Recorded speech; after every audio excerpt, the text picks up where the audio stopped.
What's up, guys? It's Lugo back with Flex Appeal episode 47. Today was my actual workout. We did legs, and I'm not even gonna lie, this was a fantastic workout. One of my friends was here, and he offered me some pre-workout that contained 1-3. If you know, you know. And I already had taken my pre-workout, which is just I use Raw Essential, which is it's a pretty basic workout. It's like bare bones, but when offered pre-workout, I can't really decline. I was thinking about it. I was like, you know what? I just immediately said yes. I was like, even though this is like supposed to be an easy workout, I kind of want to lock in, and I felt great. It felt great. It wasn't like a what was the name? I think its name it was called Afterkill. And it was nice. It was like I sometimes have a hard time focusing. Um, and so nootropics do a lot for me in terms of being able to bring myself in and like keep the lens focused, I guess, to put it in a way. And when I can focus, I feel unstoppable. Like when shit is locked in, I feel great.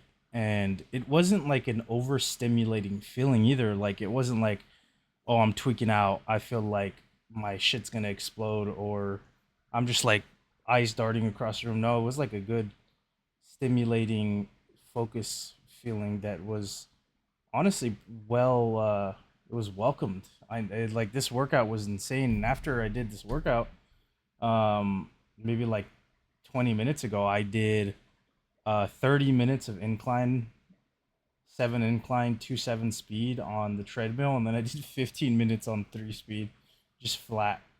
And I'm still like I still haven't crashed. I don't know if I'm gonna crash, but I feel good. I got really solid work in. Um, this the squats felt really nice. I haven't. I think those are probably the best squats that I've done so far on this block. Where I'm starting to feel like the core work that I'm doing is adding up, and I'm able to really like pull my core in, like brace it and pull it in, and I'm able to like keep my pelvis under me, because sometimes I feel like I'm like squatting and I'm losing it in the bottom, like I'm shooting back too fast, and I'm not keeping like my pelvis tucked, which I think for me watching other people squat is important. So I feel like part of that is being able to like have strong hip flexors, and controlling, the bottom, or I guess it's your entire core, but like specifically the bottom of your core, and like really pull it in. And I've kind of had this problem because I've been fat, and so I can't really feel my core sometimes. So having to, for me, train it more has done a lot in terms of fixing that deficiency in squat for me. This is probably my favorite leg accessory. For stability, I don't I don't really particularly like belt or split squats. And I honestly don't. I'm not a huge fan of them with dumbbells, because I feel like for me it just kind of sucks. And there's something to be said about maybe like I'm using too much help on the top, but it doesn't feel that way. Like these still feel substantially hard, and maybe I'm losing some of the stability aspect component of why you do belt squats and or split squats in the first place. But man, belt split squats just feel exponentially better for me on this accessory. Like, and since I've been able to do them again, since I've gotten stronger in my legs, it feels great for what it's doing for my squat. Like, um, and I do want to say, like you don't have to do stability exercises for legs, but for me, I kind of have like bad balance in my unilateral from left to right is not the best. Sometimes I have a tendency to shift, like my hips will shift at the bottom, and I feel like some of that is because I lose balance when I'm squatting, and I put too much pressure on like my right foot, and maybe my body twerks, or it's really a problem that I think leads from the chain from the top down, where my rack kind of sucks, and I had to restart because I stuttered and I got mad.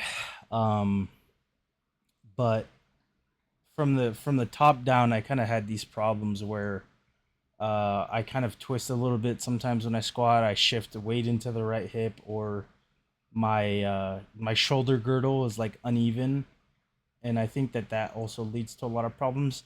But I've done and I'm doing a lot of work to address these, right? Upper back work, front squats to get my mid back, unilateral work, working on my core. So addressing all these problems at the root cause, and hopefully they end up leading to the desired product for me, which is a good squat. That's really what I desire. And as much as I've come to enjoy leg training, I just want a big squat, man. Like I feel like there's something that's so cool, especially feeling like I'm not somebody that's built to squat a fuck ton. Like and squat to me is the hardest to build up. There's something to be said about deadlifts, but being a naturally good deadlifter and having, the anthropometry to deadlift a lot, and just nat like maybe I did work hard to build it, but I noticed that even when I reduce the amount of work that I'm doing in deadlift, it still exponentially grows up without having to do much, which is why in recent times I've kind of scaled back on lower back and deadlift work, because I know that this lift is going to progress at a fast rate regardless of how much I throw at it. Even if I'm not like, and there's something to be said about putting a lot of like more effort into it so it continues to be strong. But I've done less, and it's maybe even grown more because I'm not stressing my lower back so much, and it's fresh from session to session. And I don't know, like it just keeps growing regardless. So um I don't know, that's pretty much it, guys. If you enjoyed the video, consider leaving a like, a comment, or a subscribe, and I will see you tomorrow for back day. Thanks for watching.